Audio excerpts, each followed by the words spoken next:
Bueno, y quiero presentar nuevamente a Ethel Barilka, eh, que seguramente muchos de ustedes conocen, muchos de ustedes van a conocer hoy.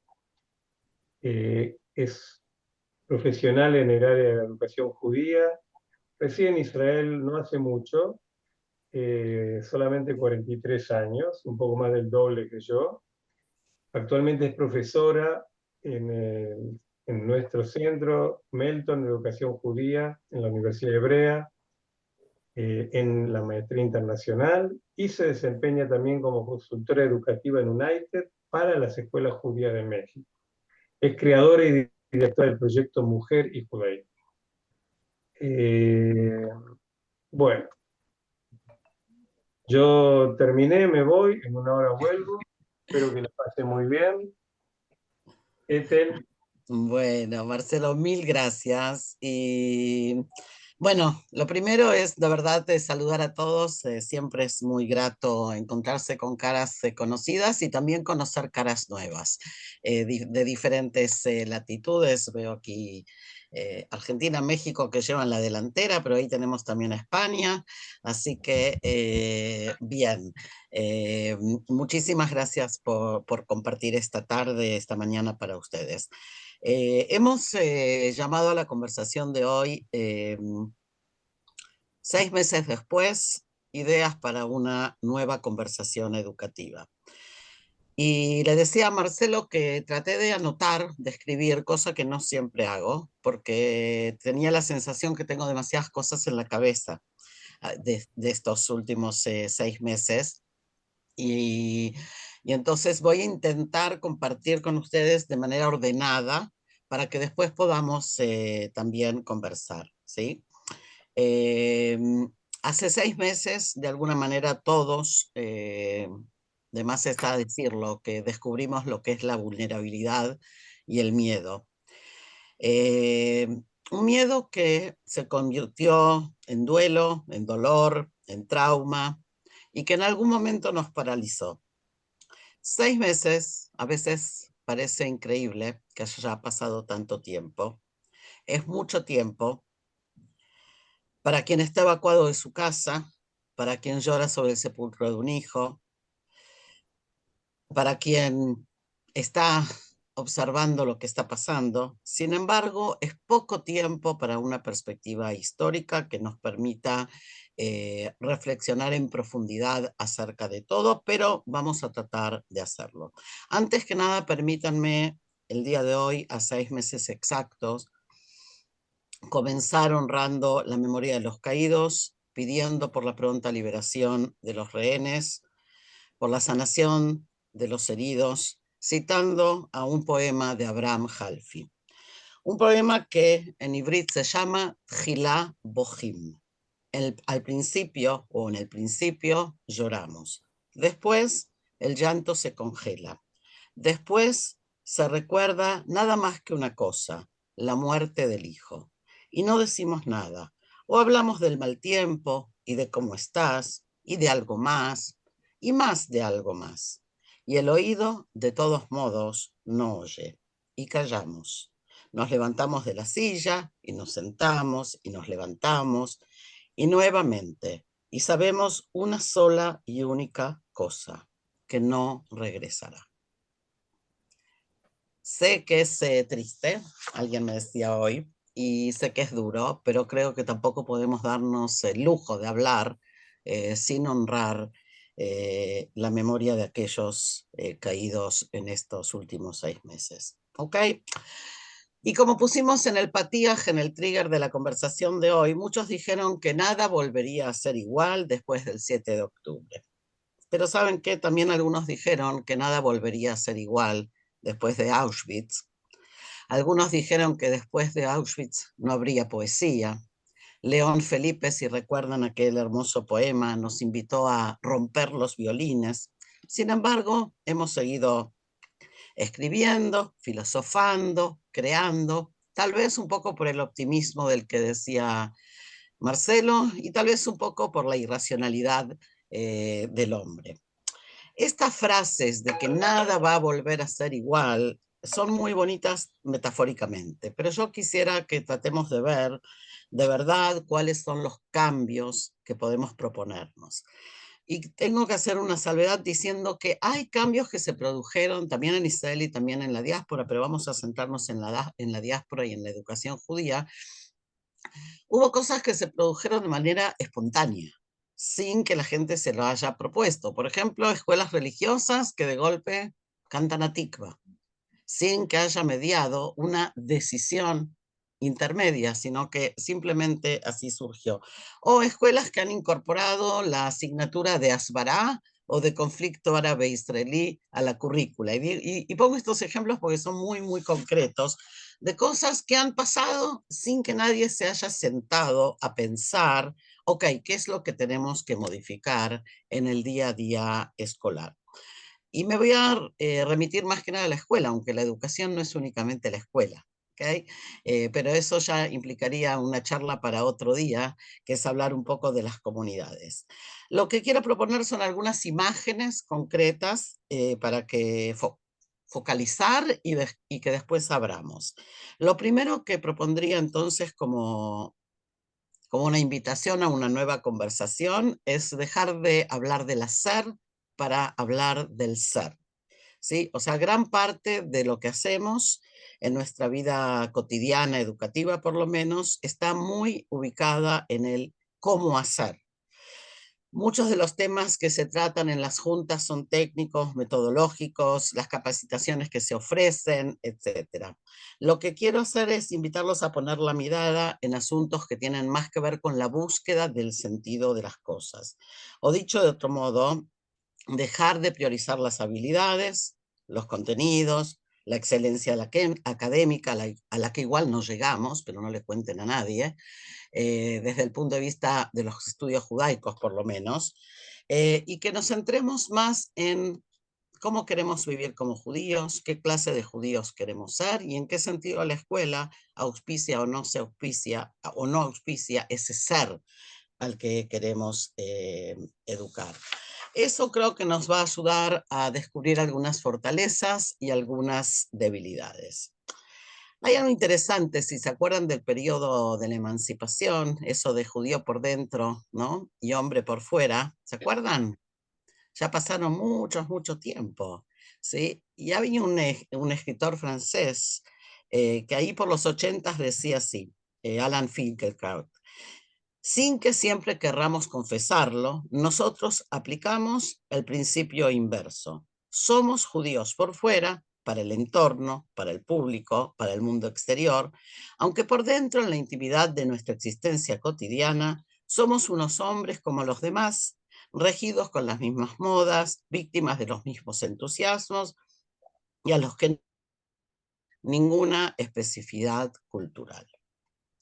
Si bien esta postura de los años 80 podríamos decir que hoy puede resultar exagerada, porque sin duda ha habido cambios importantes en el mundo judío desde los 80, hay algo de esto que sigue resonando también hoy y que lo descubrimos con el público joven, por no decir con el público de nuestros alumnos, que más allá del quiebre de la ilusión de la igualdad, es como que se quedaron mirándose al espejo sin entender en qué son diferentes a los demás.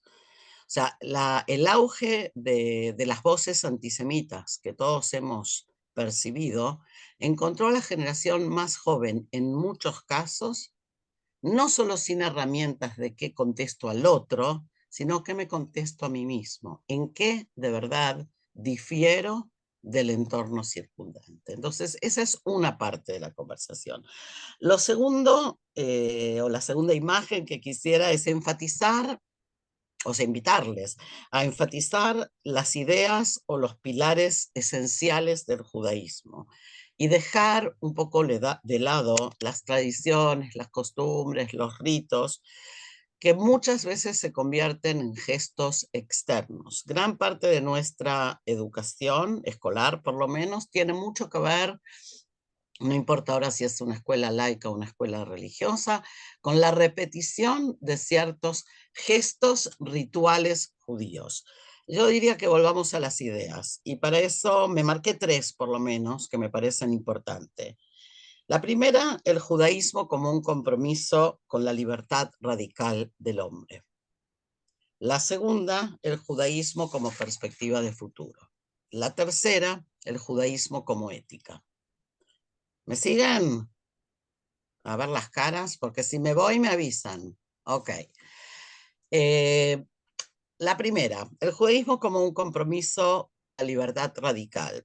Creo que a veces nos olvidamos, no a veces, en general, nos olvidamos de este aspecto, ¿sí? O sea, repetimos cosas que tienen, el judaísmo es diferente, pero no explicamos en qué es diferente. Entonces sí quiero proponer que volvamos a hablar en términos muy concretos. El monoteísmo, que es una creación judía, no es solo la creencia en un solo Dios. No es la creencia en un Dios sino que es la creencia en un Dios que es esencialmente diferente a los otros, porque viene a liberar al hombre de las ataduras del determinismo.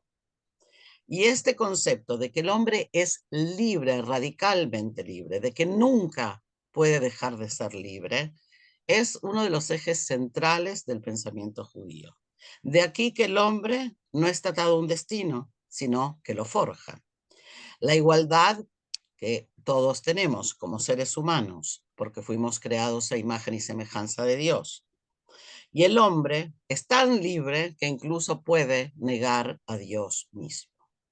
Estas 3 ideas que se derivan del concepto de la libertad, que tiene que ver con el monoteísmo judío, creo que muchas veces la dejamos en el tintero y que es hora de que vuelva a estar en el tapete, para que cuando decimos somos diferentes, también entendamos por qué somos diferentes.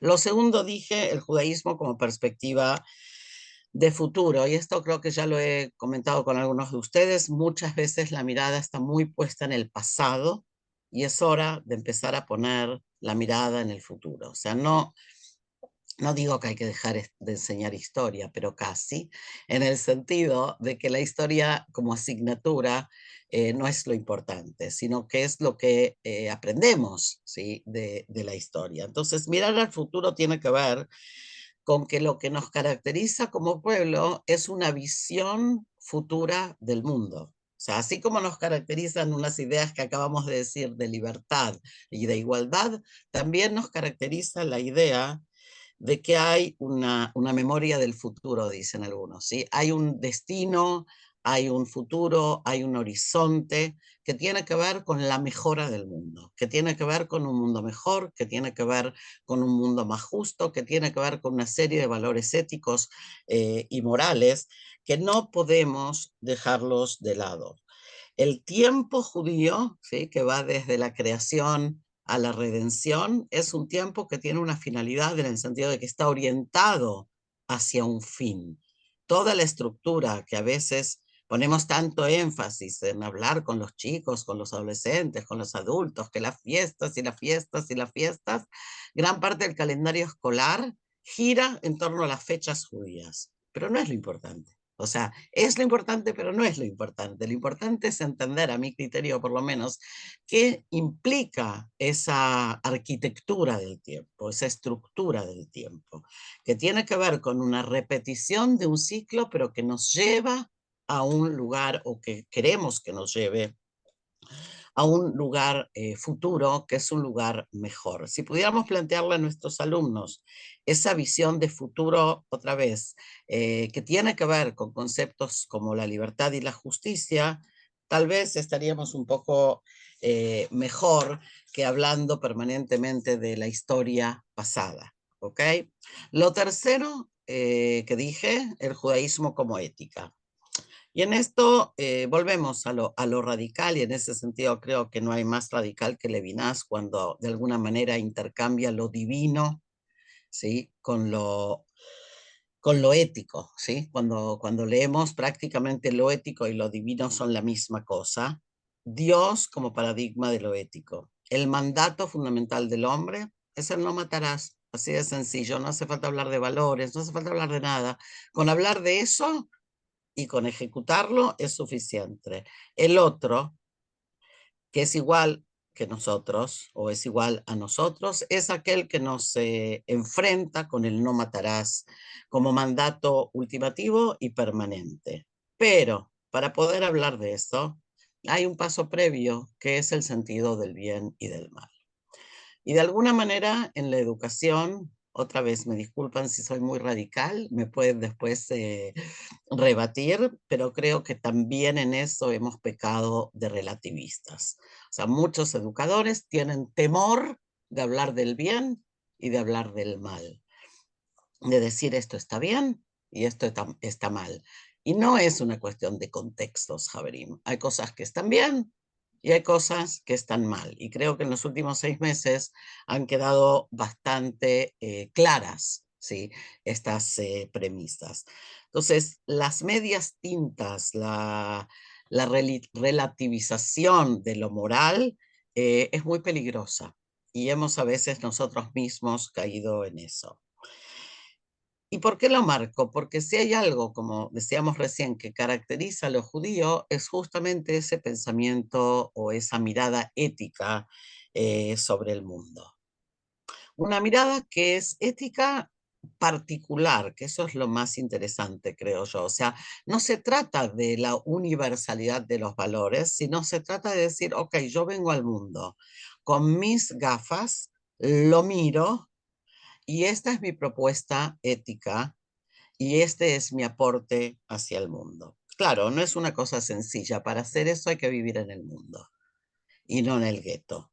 Y uno de los problemas centrales de la educación judía, que tal vez tendríamos que volver a plantearnos, es la salida del gueto. O sea, las escuelas educan alumnos que viven encerrados en la burbuja, lo llaman en México, no lo sé cómo lo llaman en Argentina, pero que viven encerrados en su burbuja comunitaria, escolar, con casi ningún contacto con el mundo exterior. Entonces, si bien se puede poner a prueba los valores judíos dentro del gueto, sería mucho más interesante aportarlos, ¿sí?, a una mirada amplia, global, universal. Ese sería nuestro aporte a la humanidad, el poder eh, traer estos elementos a la cultura general. Fíjense cómo está el mundo y ahí vemos cuánta falta está haciendo. Hasta aquí en cuanto a lo que les decía de lo que destacaría de lo judío. Pero hay 2 o 3 cosas más. Si se animan, ¿me aguantan? A ver, ¿sí? Ok. ¿Qué van a decir, pobres? La tercera imagen que quería proponerles es la escuela comunitaria. Y yo sé que algunos enseguida van a saltar. Y cuando digo escuela comunitaria, me refiero a la invitación a crear escuelas amplias, plurales, multifacéticas, no partidarias, no sectoriales, no de acuerdo a la comunidad de origen, no de acuerdo a la corriente del judaísmo, sino escuelas comunitarias que sean un microcosmos real de nuestro pueblo. Hablar de unión, hablar de unidad, hablar de Beyajat Nenatzeach o el eslogan que a ustedes se les ocurra. Cuando no podemos educar juntos a nuestros hijos, cuando no podemos sentarnos a la misma mesa, parece totalmente ridículo.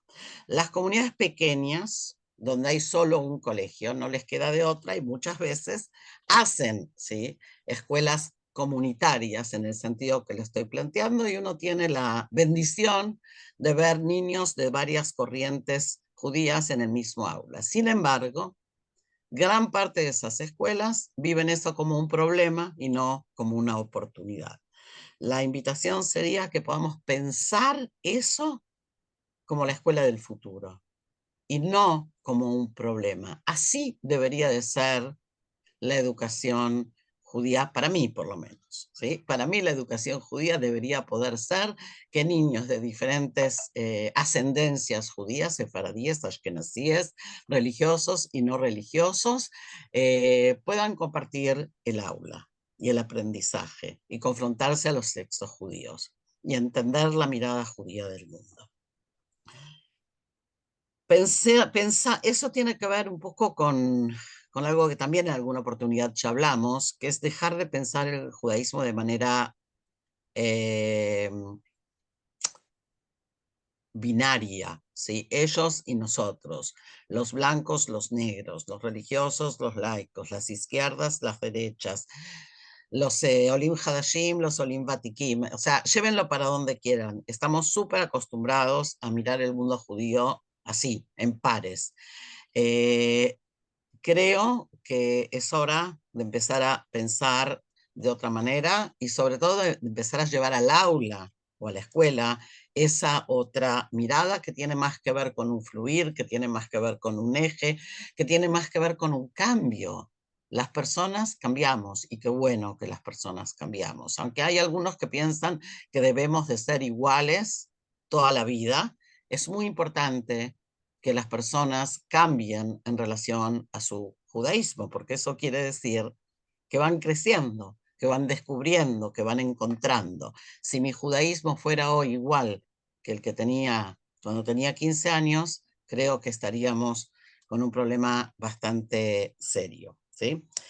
Entonces, para eso, obviamente, lo que puede ayudarnos mucho es incorporar, y no vamos a hablar de esto ahora en detalles, pero tratar de incorporar el concepto de Klal Israel, el concepto de pueblitud, dentro del ámbito educativo de una manera mucho más activa, ¿sí? No hablando de las cosas, sino haciendo las cosas. Eh, ¿Cuántos alumnos de escuelas Giloniot, de escuelas seculares, conocen o visitaron alguna vez una escuela religiosa? Participaron de algún proyecto juntos, estudiaron en Jabrutot, no sé, aunque sea un día. O sea, ¿qué clase de propuestas de Klal Israel les proponemos a nuestros alumnos? Y en ese sentido hay que ser valientes y hay que salirse un poco de sí, de la caja, como se dice. Para eso tenemos que pensarnos, y sería lo cuarto, como líderes y no como transmisores. Los educadores no pueden ser transmisores. Para eso ponemos el YouTube y vemos una película. En otra época aprendíamos la radio, ¿sí? Los educadores tienen que ser aquellos que lideran los procesos educativos. Y si no, mejor nos quedamos en casa. Y no pasa nada, no todos tenemos que ser educadores, pero si no hago ninguna diferencia, ¿para qué trabajo en esto? ¿Sí? Entonces yo les diría que eh, ser educador hoy, siempre, pero hoy más que nunca, tiene que ver con un compromiso activo de liderar el cambio que estamos necesitando. La quinta imagen que quiero mencionar, porque veo que el reloj se me va, es el tema de Israel, que tiene que ver con animarnos a mirar a Israel sin miedo, animarnos a reconocer la complejidad, los aciertos, los errores, replantear nuestro compromiso, o mejor dicho, el de ustedes, porque yo estoy aquí, pero el compromiso con el Estado en cuanto tal, independientemente de sus políticas. Volver a esa cosa de que esto es importante y es mío, independientemente de si apruebo o no apruebo lo que pasa políticamente. Hay una sensación, lo he hablado con muchos educadores en los últimos meses, de mucha incomodidad, ¿sí? Que es válida, acerca de lo que está pasando en Israel. Hay también mucho desconocimiento, en algunos casos, de lo que está pasando en Israel a nivel interno, y hay mucho miedo, ¿sí? De no ser políticamente correcto. Entonces, Javerín, no pasa nada, podemos entre nosotros, ¿sí? Entre nosotros, podemos animarnos a pensar, a decir, a criticar, a ver y a reconocer que estamos en una realidad sumamente compleja, tal vez de las más complejas que ha vivido el Estado de Israel desde su fundación. Entonces, no podemos dejar eso afuera del aula y seguir contándole a los chicos que Herzl quería un país, bla, bla, bla, o que Haddam no sé qué, en el mejor de los casos, porque en la mayoría de los casos ni eso, ¿no? O sea, y traer canciones y hablar en hibrid y todo buena onda, pero hay cosas mucho más profundas. Todos estos puntos, que no sé si me siguen, pero de los que planteé, creo que pueden ayudarnos a comprender la educación de nuevo, o volver a poner la educación en su encuadre ético, ¿sí? En el tema formativo y no en el tema informativo. Puede ayudarnos a salir de la apatía, del relativismo, eh, puede ayudarnos a reconocer que hemos de alguna manera ahuecado algunas cosas. Por ejemplo, nunca más. ¿Conocen eso, el nunca más? Y ahora es nunca jamás, y jamás con H, y son slogans que muchas veces son simplemente pancartas que no entienden que atrás de eso hay un imperativo moral básico. ¿Por qué no hablamos de eso? Nos quedamos en el slogan, ¿sí? Y el imperativo moral es lo importante y no el slogan. ¿Qué quiere decir nunca más? ¿Qué quiere decir nunca jamás, por ejemplo? Esta asociación entre la Shoah y jamás. Ayer escuchaba al profesor Bauer, algunos de ustedes seguramente saben quién es, uno de los más importantes profesores de Shoah, hablaba en la radio, decía, es una locura que la gente esté comparando, ¿sí? La Shoah con lo que aconteció. Entonces, otra vez, volver un poco el foco y darnos cuenta que a veces somos nosotros mismos los que tergiversamos las cosas. Y vale la pena ir con más cuidado, ser más cuidadosos. Eh, por otro lado, volver a hablar de lo moral, creo que tiene que ayudarnos a entender que no siempre tenemos razón en todos. ¿Sí? Hablábamos alguna vez al principio de este conflicto, hablábamos acerca de la ilusión de la fuerza, ¿sí? De la sensación de omnipotencia del Estado de Israel, de la sensación de omnipotencia de los judíos en la diáspora también, ¿sí? De que estamos seguros, de que somos mejores, de que tenemos esto, de que tenemos lo otro. Bueno, un poco de modestia, ¿sí? No nos va a hacer mal.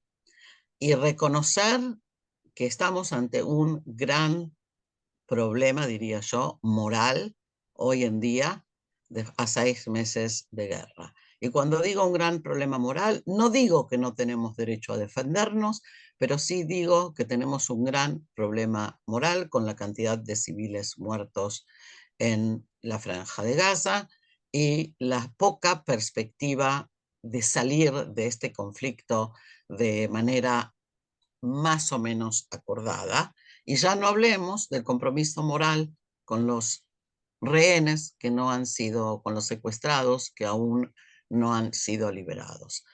No hay que tener miedo de hablar de estas cosas. A veces parece que los educadores prefieren no llevar esto al ámbito de la escuela, pero esa es la realidad de Israel hoy.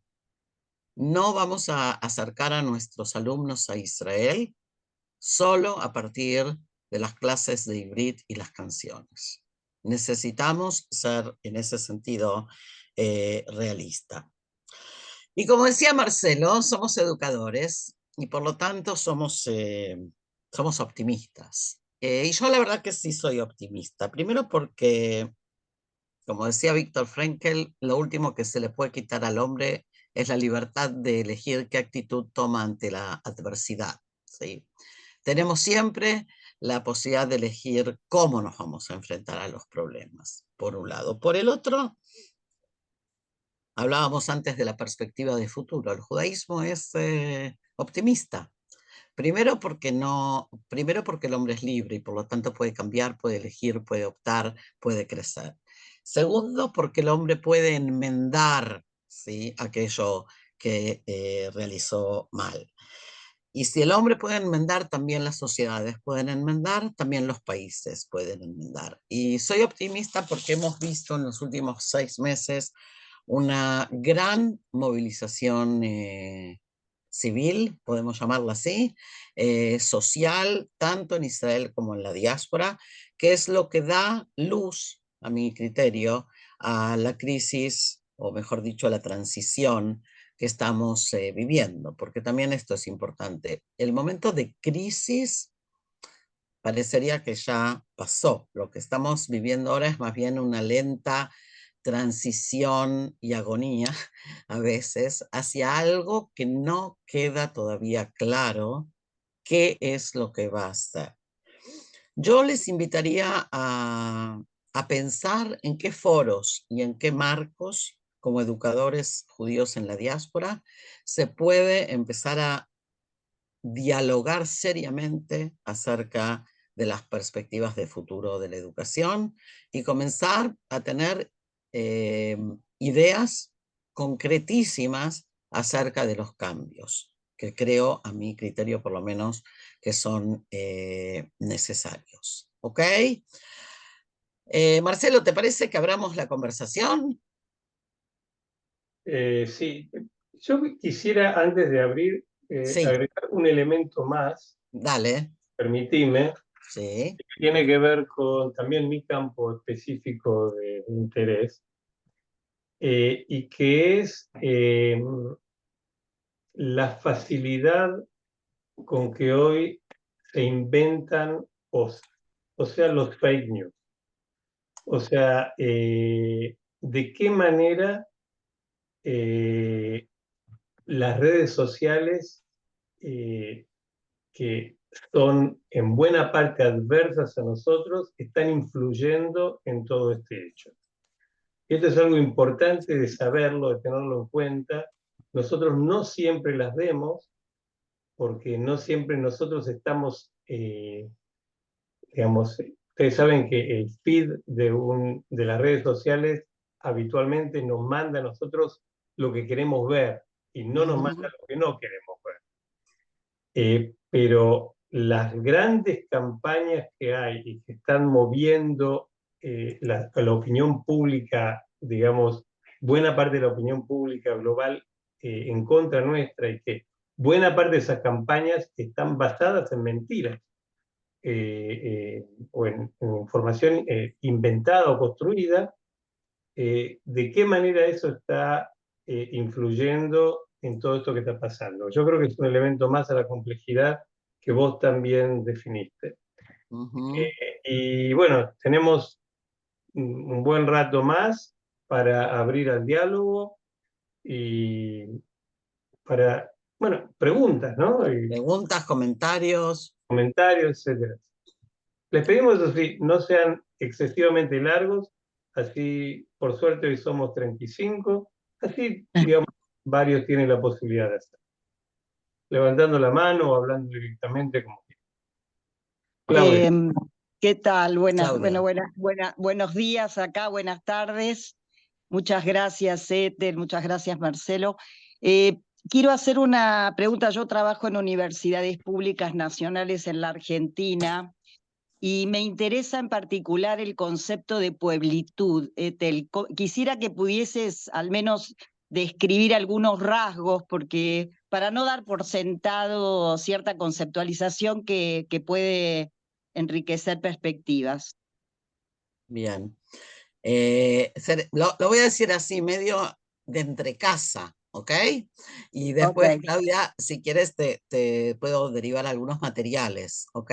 ok, El ok. concepto de pueblitud, que es la traducción muy rara al español de la palabra peoplehood, que es un término que fue acuñado de alguna manera por Mordecai Kaplan ahí por los años 50 del siglo XX.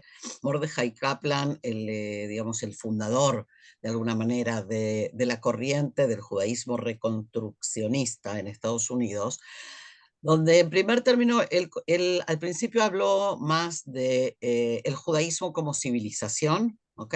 Y después pasó a utilizar este término de pueblitud o peoplehood, que tiene la característica de abarcar un poco todo. O sea, poder definir el judaísmo no como una religión, sino poder definir el judaísmo como religión, como nación, como pensamiento, como cultura, como etnia. O sea, todos los elementos que hacen a lo que algunos llaman la familia judía, ¿sí? Para decirlo más así, más simplemente. Yo suelo decir que, Claudia, que es como si fuera una bolsa, ¿ok? Donde todos podemos estar adentro. Y esa es la... no, ahora, todos. Ese todos también tiene sus límites, pero depende a quién le preguntes, los límites van a variar, ¿ok?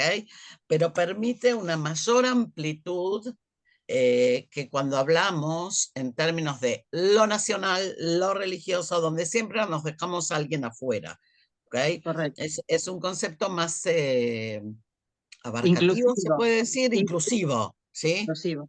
Y en ese sentido está bueno, a mi gusto por lo menos, empezar a focalizar más para ese lado. ¿Sí? Perfecto. Ok, gracias. Bacallá, bacallá. Javerim, adelante. Aprovechemos para conversar, porque para hablar sola yo me escucho todos los días. Etel, Sí, Gabriel. respecto al Jewish Peoplehood, Sí, yo creo que es un valor fundamental a tener en cuenta en todos los trabajos que hacemos en educación judía, porque el desarrollo, más allá de lo que definís como una bolsa inclusiva, el Jewish Peoplehood es el aglutinante que necesitamos desarrollar en el pueblo judío para que hablemos siempre de un todo y no esa forma binaria a la que te referiste en tu presentación. exacto. La pregunta es cómo lo trasladamos a la práctica, ya sea en la escuela o ya sea en las comunidades, ¿ok? Porque para eso necesitamos entender que podemos sentarnos alrededor de la misma mesa, porque estamos en la misma bolsa, ¿ok? Hay algunos que seguramente se quedaron afuera, pero los que estamos ahí dentro y somos parte de la misma familia, deberíamos de poder hablar. ¿Okay? No necesariamente tenemos que amarnos, como digo, yo suelo decir que uno puede tener un hermano al que no quiere, pero sigue siendo un hermano, ¿sí? Entonces, esta idea de que somos todos partes de un todo, pero que el todo no puede existir sin las partes, creo que nos ha quedado un poco de lado y cada uno se ha dedicado a marcar su especificidad, ¿sí? Entonces, que los reformistas, que los ortodoxos, que los jaredí, que los blancos, que los negros, que los amarillos, o sea, todas las etiquetas habidas y por haber. Y eso es lo que la gente joven también recibe, que hay de nosotros. Ese mundo judío, a mi criterio, debería de terminar ya. ¿Okay? Soy un poco dura, pero es lo que siento. ¿Okay? ¿Qué más, Javerim? Si no, sigo hablando sola, ¿eh? No, yo Venga, Javiva. personalmente, Ethel, eh, estoy preocupadísima en cuanto a cómo abordar estos temas, no solamente con los talmidim, sino con el mundo circundante, llámese de la Keilah, fuera de la Keilah. Hablamos de distintos temas como una problemática que hoy está en el tapete de los diarios, en lo que están viviendo ustedes en Israel, que es Gius Latzabah, para los jaredí. Como que es la preocupación y las afganot, ¿sí? Perdón, Silvia, el enrolamiento obligatorio al ejército, ¿no? No todos entienden Porque no hebreo. todos hablan hebreo. Ah, perdón. El enrolamiento o sea, que los ortodoxos se enrolen al ejército, como que es la preocupación y la mirada está puesta ahí, como tantos otros temas, obviamente, pero si yo miro mi mundo acá en Buenos Aires, ¿sí? En el mundo laico donde estoy trabajando, ¿sí? Esto es una historia, una cuestión de años en donde es como que vivimos en un Tupperware, en una caja, los que somos laicos, los que son ortodoxos están en la vereda enfrente, los que, cuando en realidad la propuesta tuya tiene que ser trabajada desde nosotros, los líderes, digamos, educativos, pero desde más arriba también. ¿Por qué? Porque nos tenemos que abrir las puertas todos de todos, porque todos tenemos que aprender de todos. Porque hoy tenemos un enemigo externo que lo tuvimos siempre. Hoy es un volcán, ¿sí? Y si esa miute, eso que estás diciendo, esto de unirnos y enfrentar, digamos, algo que por un lado vemos en Israel un enfrentamiento, y por otro lado, acá en la diáspora, necesitamos incorporarnos todos con todos y es como una contradicción muy grande y al mismo tiempo que es un desafío que tenemos que luchar y que llegar a digamos, a las Sí. bases. Yo voy a poner énfasis, Javiva, en un solo punto, porque obviamente no vamos a... Sumado Sí. a la gran indiferencia que hay acá en la diáspora, a pesar de lo que está pasando y el peligro que hoy corre, digamos, la supervivencia, se puede decir, de Israel y del pueblo judío, hay mucho desconocimiento y mucha indiferencia. O sea que el trabajo nuestro es arduo y es ya y ahora. Pero digamos, sí. Pero por eso hablaba yo de lo que hay que hacer, ¿sí? O sea, no podemos seguir en automático haciendo lo que hacíamos. Y lo que se perdió, ¿ok? Están aquellos judíos de emergencia que de alguna manera se han vuelto a acercar a las comunidades o a las escuelas incluso. Y qué bueno, y la pregunta es, ¿vamos a saber mantenerlos? O sea, ¿vamos a saber ofrecerles un mundo judío que sea lo suficientemente rico y atractivo y ético y moral y profundo? ¿O vamos a seguir en la pavada, ¿sí? De ofrecer juegos, canciones? El colegio no es un lugar lúdico, ¿sí? El colegio debería de ser, otra vez, un lugar de formación de las personas. Yo quiero hacer énfasis en un concepto que dijiste y con el cual quiero que seamos muy cuidadosos. La palabra unión a mí me produce urticaria, ¿ok? O sea, el tema de estar permanentemente hablando de la unión no es lo que une. La unión tiene que ver, que ni siquiera es unión, sino con la creación de comunidad humana, con el hecho de que las personas se puedan conectar, con el hecho de que las personas puedan dialogar, con el hecho de que las personas puedan respetarse y reconocerse unas a las otras. No tenemos que estar unidos ni tenemos que pensar lo mismo. Por eso este concepto de Klal Israel me parece fundamental, ¿sí? En el sentido de decir, todos somos parte de eso. Y sí, los educadores tienen o tenemos un gran desafío y por eso creo que es hora de pensar en mecanismos concretos, si no, de arriba me van a decir lo que tengo que hacer, ¿sí? Sino, ¿qué hago concretamente yo en mi escuela, con mis alumnos, con mis directores? ¿Hacia dónde empujo? ¿Sí? ¿O qué clase de foros convoco para poder dialogar con otros sobre estos temas? No se vale estar siempre mirando al que está arriba. A veces las cosas vienen de abajo. Las cosas más importantes suelen venir de abajo. O sea, los que estamos en el campo, que somos los que estamos trabajando, por ejemplo, yo a veces pregunto, les voy a contar una experiencia, no importa en qué país, una vez propuse hacer un Beit Midrash para maestros laicos y religiosos que estudien juntos. ¿Saben qué? No funcionó. Ahora, no funcionó a lo mejor porque era por Zoom, no sé, pero lo que quiero decir es, si ni siquiera nosotros tenemos esta perspectiva de diálogo e inclusión, ¿cómo vamos a hacerlo con los jóvenes? Entonces, yo lo que digo es, Javerim, liderar quiere decir modificar también en mi vida lo que yo hago. No es decirle al otro lo que tiene que hacer, ¿sí? Donde yo me muevo. O sea, el 7 de octubre, ¿qué me movió a mí?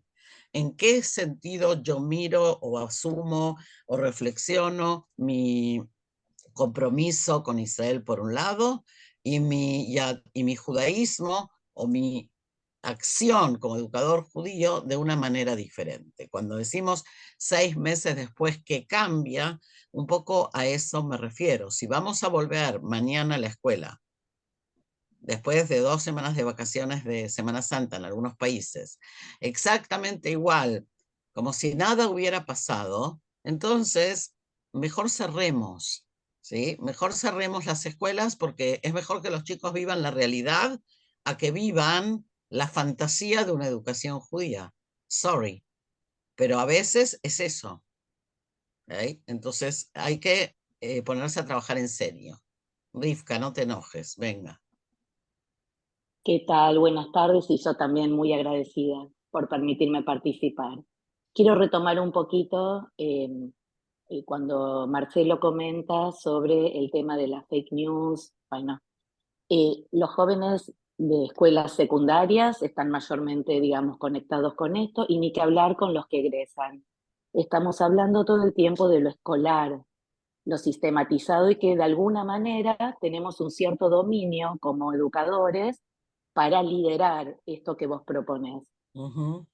Lo que yo vi en los últimos tiempos, a raíz, digamos, además de como educadora, porque soy madre en este momento de jóvenes, eh, estos jóvenes salen de la escuela y con suerte algunos son Madrijim, estoy hablando de la realidad en la Argentina, y los que no eligen ser Madrijim se desconectan prácticamente absolutamente de la comunidad, de lo comunitario, salvo que estén en el ámbito de lo que llamamos hasta ahora religioso ortodoxo.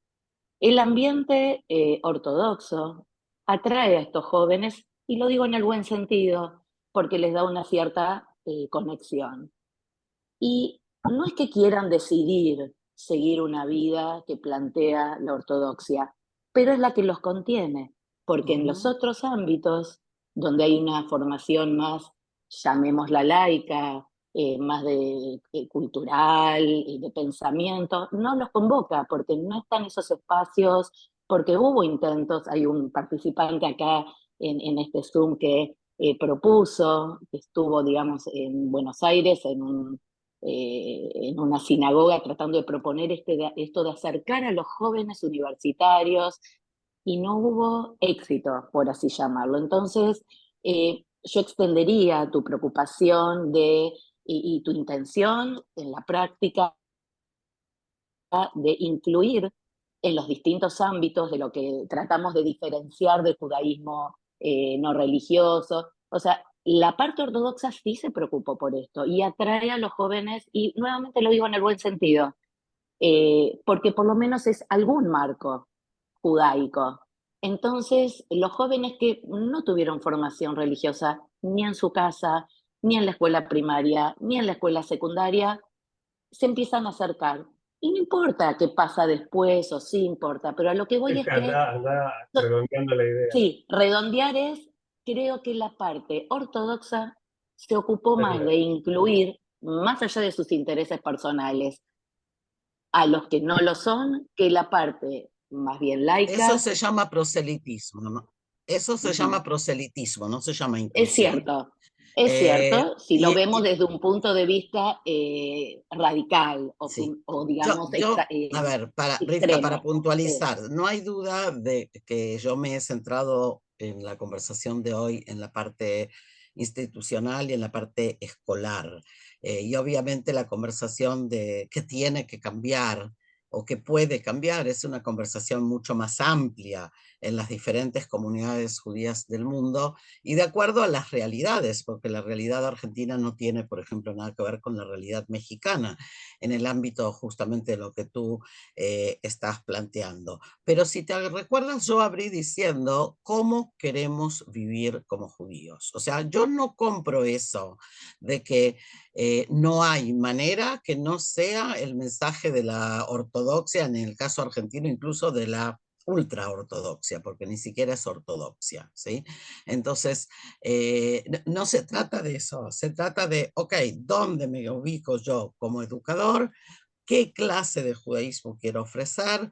¿Cómo lo conversamos juntos? Por eso cuando hablamos de una, o por lo menos cuando yo hablo de una propuesta de un colegio comunitario, lo interesante es que para poder definirlo, la conversación es interna, no es externa. La conversación es de quienes lo integran, la conversación es de esos maestros con esos padres, con esa dirección. No es que viene alguien y arma el colegio para que otros vengan a consumir, ¿sí? Entonces, ahí es donde hay una diferencia fundamental, que estamos muy acostumbrados en las comunidades a esperar que venga la institución, la comunidad y arme la propuesta. Javerín, las propuestas pueden ser armadas desde otros lugares y se puede, ¿sí? Sobre todo ustedes, que son los que ostentan los lugares de influencia, podrían hacerlo de otra manera si, otra vez, se detiene uno a pensar en esto. No es fácil, nadie dijo que es fácil, pero es posible. ¿Ok? Tenemos como 5 minutos más, ¿no, Marcelo? Andrea Falks había levantado la mano, ahora la Ah, no bajó. la vi, ¿Te perdón. arrepentiste o...? ¿Dónde está Andrea? No, ¿me escucha? Sí. No, no me arrepentí. Me quedé pensando en lo que decía Rivka. Yo también soy mamá de una... Si puedes acercarte al micrófono Un porque poquito más apenas en te una... Sí. escucho. Sí, yo también tengo una hija universitaria que, por suerte, podría decir, trabaja también en un ámbito no formal y es madrija en una institución. No se Pero, escucha. No se No escucha, se Andrea. a ver, me voy a retirar los auriculares. ¿Ahora me escuchan? Mejor. Ahora me escuchan mejor.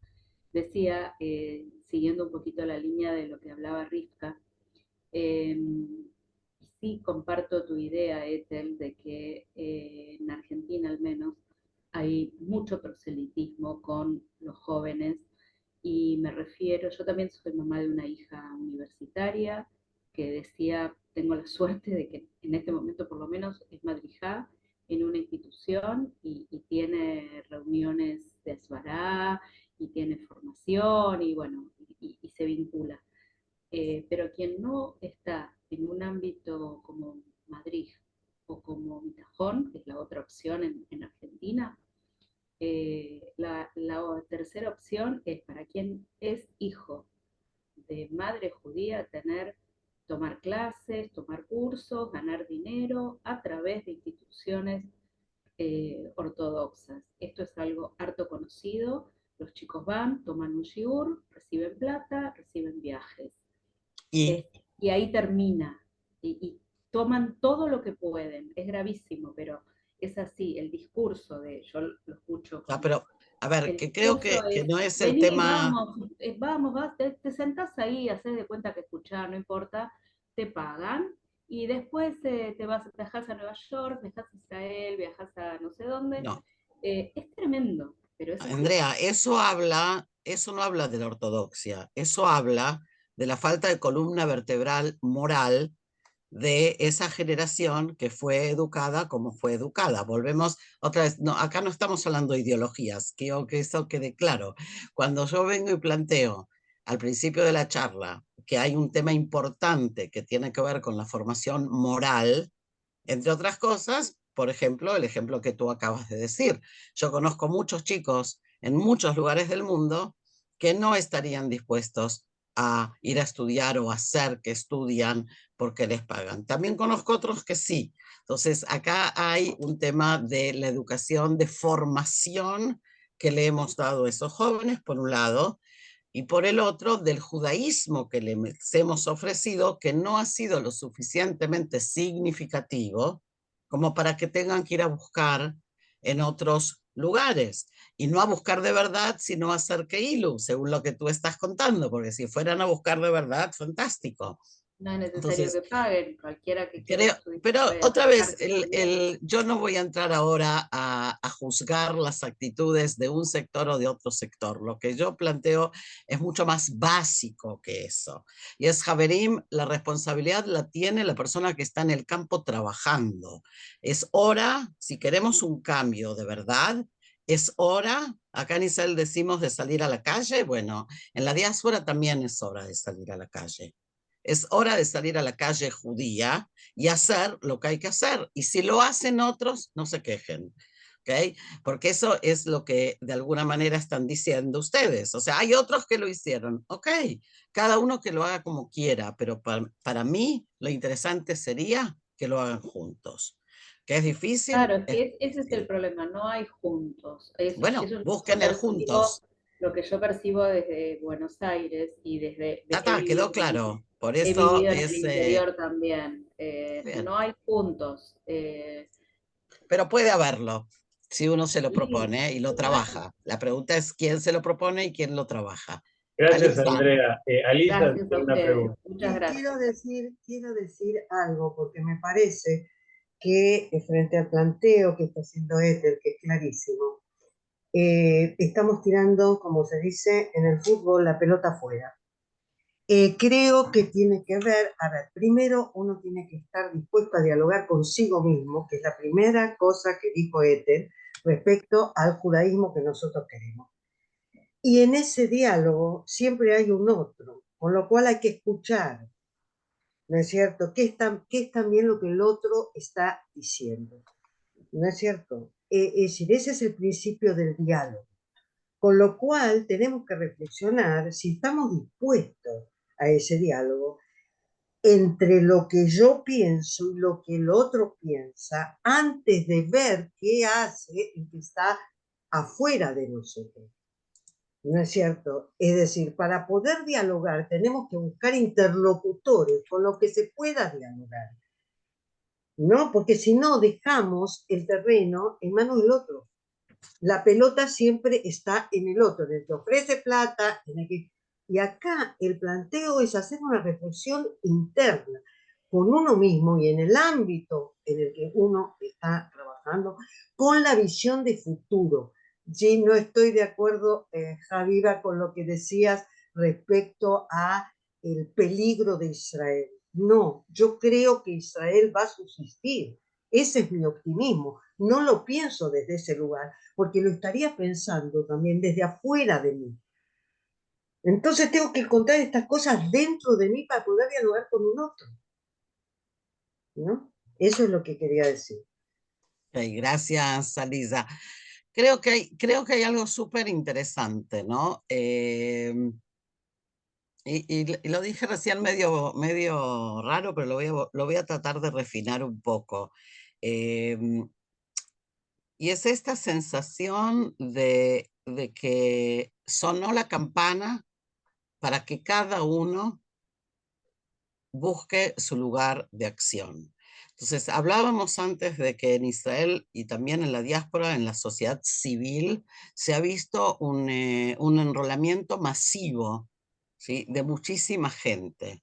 Los educadores, para mí, deberían de estar al frente de eso, ¿sí?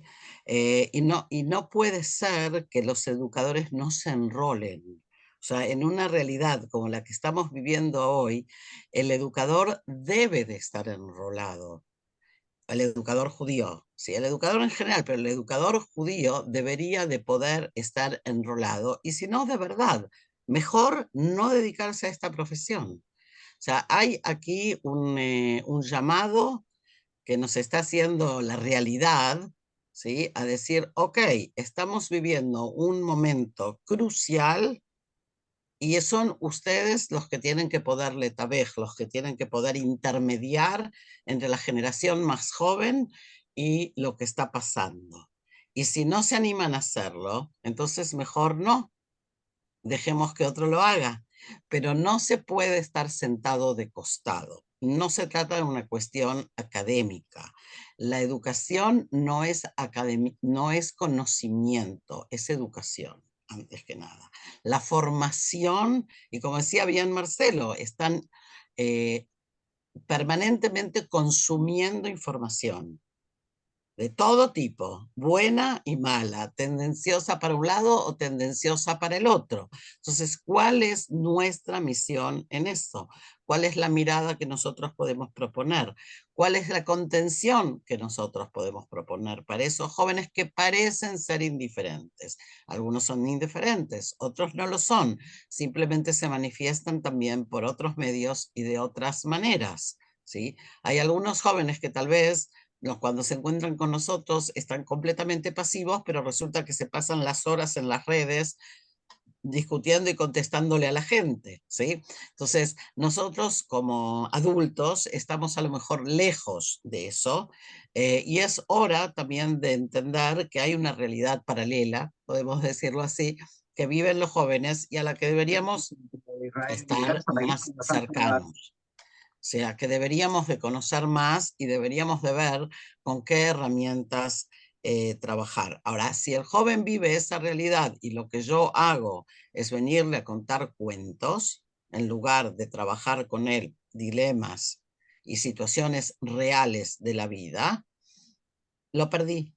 Lo perdí porque soy superfluo, porque no soy relevante. Entonces, la primera pregunta es acerca de nuestra relevancia como educadores. Si yo puedo mirar al otro a los ojos, comunicarme con él, decirle lo que siento, no tiene nada de malo si yo le planteo a mis alumnos mis propios dilemas, mis propias dificultades con la realidad, porque somos todos, otra vez, parte de la misma bolsa y cada uno está tratando de enfrentarse a esto desde su perspectiva. Entonces, no vamos a solucionar el problema hoy. No era esa la intención. Marcelo no me invitó para eso, para que lo solucionemos hoy. Me prometiste que sí. Pero sí vale la pena pensar algunas de estas líneas y ver si se pueden traducir en acción concreta. Y sobre todo, Javerín, dejar de mirar al otro como él hace, el otro está allá afuera. Bueno, siéntense, conversen. Hay conversaciones que se dieron en los últimos meses que son conversaciones muy interesantes. Hay colaboraciones que han surgido y hay que aprovecharlas más. Hay que aprovecharlas más porque todos estamos enfrentándonos a una especie de terremoto que no sabemos muy bien por dónde entrarle. ¿Okay? Entonces, de mi parte, por lo menos, la invitación es a seguir pensando y quienes quieran también a seguir dialogando. ¿Okay? Y buscar juntos las soluciones. No hay recetas para esto. Bien. Ethel, muchísimas gracias. Por favor, gracias a ustedes. Ahora está entrando gente, yo creo que se equivocó. Se equivocaron de hora porque cambiamos el equivocaron de hora, horario. lamentablemente.